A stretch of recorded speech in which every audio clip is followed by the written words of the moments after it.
Vitória culposa do Corinthians diante do Racing do Paraguai.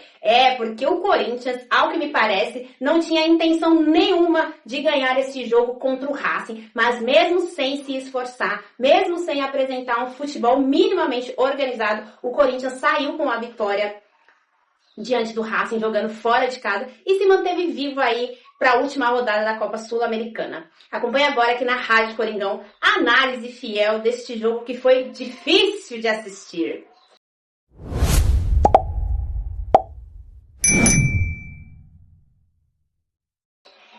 Fiel torcida, eu não sei vocês, mas eu tive muita vontade de não assistir mais o jogo do Corinthians diante do Racing, mas eu não podia porque eu estava na transmissão da Rádio Coringão e aí não podia levantar e ir embora, né, gente? Tive que cumprir o meu papel profissional, mas foi muito ruim assistir esse jogo do Corinthians. Aliás, os últimos jogos do Corinthians foram muito ruins, né? Eu estava na transmissão de Mirassol e Corinthians, fiz essa transmissão de Racing e Corinthians e estarei na transmissão de Santos e Corinthians. Espero que para ver um futebol melhor do Corinthians. Afinal de contas, o time titular do Corinthians foi poupado. Somente 4 jogadores do time titular jogaram, 2 os 90 minutos e outros 2 apenas ali meia hora de jogo, 40 minutos.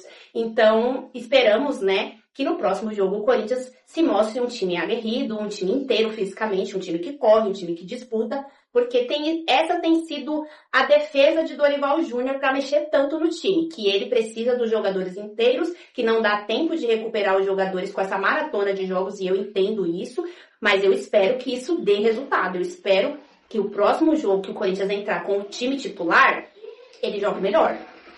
Eu esperava um baile quando eu vi a escalação e que vi que só tinham 2 jogadores titulares, nem um meia de ligação. Eu esperava o Corinthians num time assim com futebol vistoso? Não esperava. Mas eu esperava um time, pelo menos, que fosse brigar, tivesse vontade. O Corinthians jogou numa morosidade no primeiro tempo, uma dificuldade para sair jogando.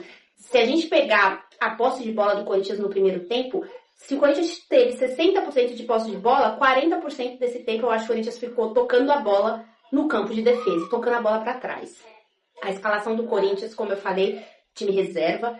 O Corinthians foi a campo com o Hugo no gol, lateral direito Léo Maná, a dupla de zaga André Ramalho e João Pedro Tchoca, lateral esquerdo Matheus Bidu, autor do único gol do jogo. Os 3 volantes, Alex Santana, Rian e Charles, e lá na frente, Romero, Thales Magno e Héctor Hernandes.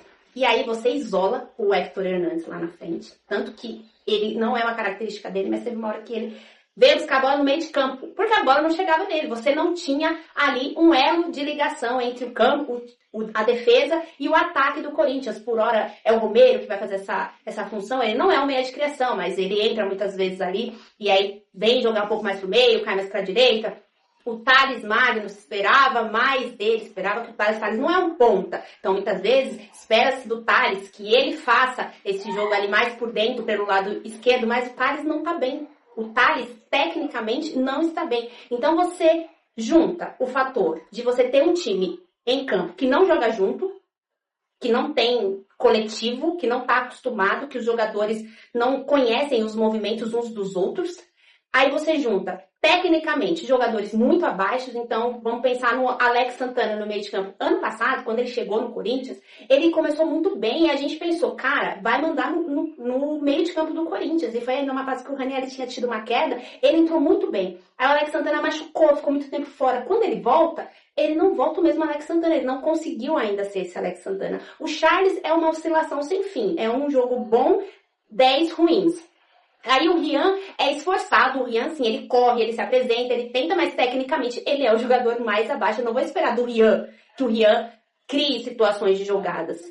Então fica complicado. E aí você esperava do Thales ele tentar ser esse jogador que se apresenta pro jogo, que faz combinações de jogadas, ele não vai fazer. A característica dele, que é ir pra cima, driblar, tentar ir pro 1 contra 1, tentar uma jogada individual, ele não estava tentando. O Thales jogou muito pra trás ontem em vários momentos. Em vários momentos o Thales pegava a bola e em vez de ele ir pro ataque, ele voltava a bola pro campo de defesa do Corinthians. Então Junta tudo isso, como é que a gente vai esperar um jogo bom? Não tinha como. Não tinha como. Foi um jogo muito, muito ruim.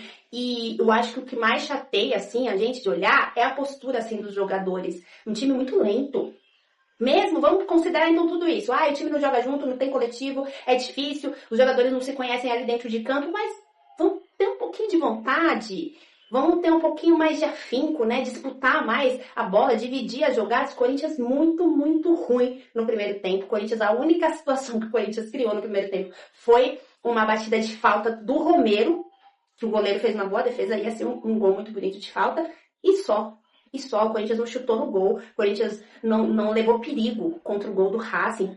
E assim, vamos combinar que mesmo o time titular do Corinthians teve muita dificuldade no primeiro jogo contra o Racing. Não conseguiu, não fez um espetáculo também, ganhou de 1-0, só do Racing jogando na Neoquímica Arena. Então o Corinthians é um momento bem difícil, bem delicado, muitas mexidas do Dorival Júnior chegando, conhecendo o elenco e tendo aí que disputar uma vaga na próxima fase da Copa Sul-Americana.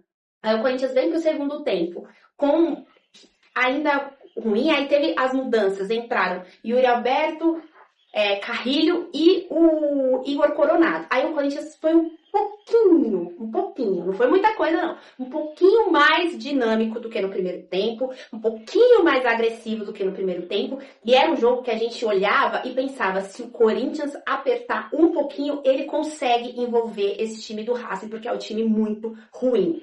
Mas o Corinthians, mesmo assim, mesmo com essas entradas, não criou situações. E ali num bate-rebate, numa bola que o Carrilho foi ali para uma jogada individual, achei que ele ia perder a bola. Acaba num bate-rebate, a bola vindo, sobrando pro Matheus Bidu. Na entrada da área, Matheus Bidu bate de fora da área, conta com desvio no jogador do Racing e a bola morre no fundo da rede. 1-0 pro Corinthians, num jogo horrível, difícil de assistir, que o Corinthians teve a sorte de ganhar e que me parece que o Corinthians não queria ganhar. O Corinthians não queria ganhar esse jogo. Eu tenho a impressão que se o Corinthians pudesse, ele abria a mão da competição e dizia, cara, não quero competir.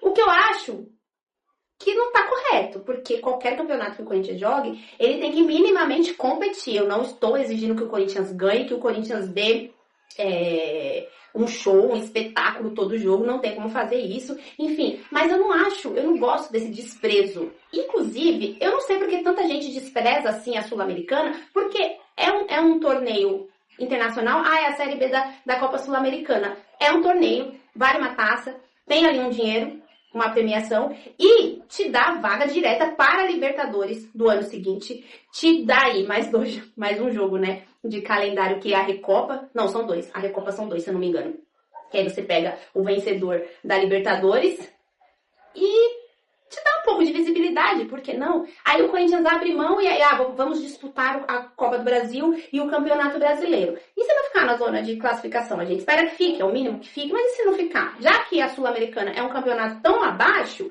será que se dedicasse, teria mais chances de ganhar? Eu não sei, gente. Não sei o que você, torcedor, pensa. Se você também tem aversão a essa competição, se você também gostaria que o Corinthians não tivesse nem que participar, me parece, né, eu tenho pra mim, que o Corinthians internamente tomou essa decisão de que, olha, vamos jogar, mas não precisa jogar também assim. A gente vai, cumpre a tabela, mas não precisa se dedicar.